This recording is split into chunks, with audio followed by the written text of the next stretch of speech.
So walking your dog is supposed to be a fun thing, right? Well, that was anything but on February 24th of 2000.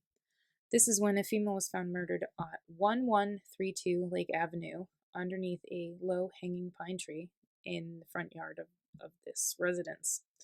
So this woman obviously was found by an unsuspecting bystander walking their dog. Simple as that.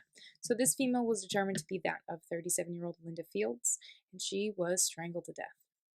They were able to collect many different DNA samples at the scene, and in 2001, it was noted that everything that was collected was identical. So it all came from the same source. This prompted them to add this set of samples into Wisconsin's Felons Data Bank. If you don't know what that is, basically any felon has to produce a DNA sample, and thus it's put into the DNA bank.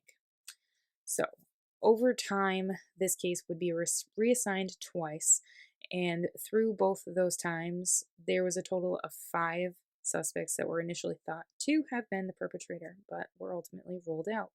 So in August of 2020, this case was looked into with a fresh set of eyes. It's always when somebody new and fresh comes on, kind of takes a different turn.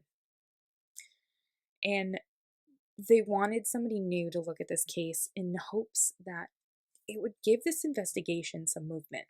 It would hopefully that it would get somewhere. Well, flash forward to April 2021. The crime lab of Wisconsin thought that moving forward with genetic forensics would be the way to go. It would take some time with the help of Othram, but they were able to build a profile that would lead us to the brother of a potential suspect. Investigators would get to the point in which they needed a warrant to collect the DNA samples from the father of the suspect. So they were able to link the DNA to the brother at first, and then they were able to contact the father. Basically, that way they can, kill two birds with one stone? Yes. So they could kill two birds with one stone, basically. And it wouldn't be until February 2023 but that they would receive these samples. And then it was proven that the killer of Linda Fields was that of Lucas Alonso. He was detained in Racine at his workplace and eventually arrested on the charge of first-degree intentional homicide.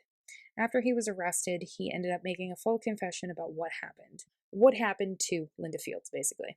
So Alonso said that he was out at a bar in the area of Center and 7th when he was drinking with Linda back in February of 2000. He then said that they left a bar and went to get a ride back to an area about a block away from Main Street. After getting to this destination, apparently they were having sex. He started to choke her, and he was choking her to the point of which she wasn't breathing. And he said this is when she asked him to stop, but he wouldn't. He got upset, and this is when she started to slap him and push him and kick him. And he just continued to choke her. And after choking her, or thinking that he was done choking her, he simply walked away with the thought that she was alive, but clearly she wasn't. This 23-year-old cold case has now been solved as of this year.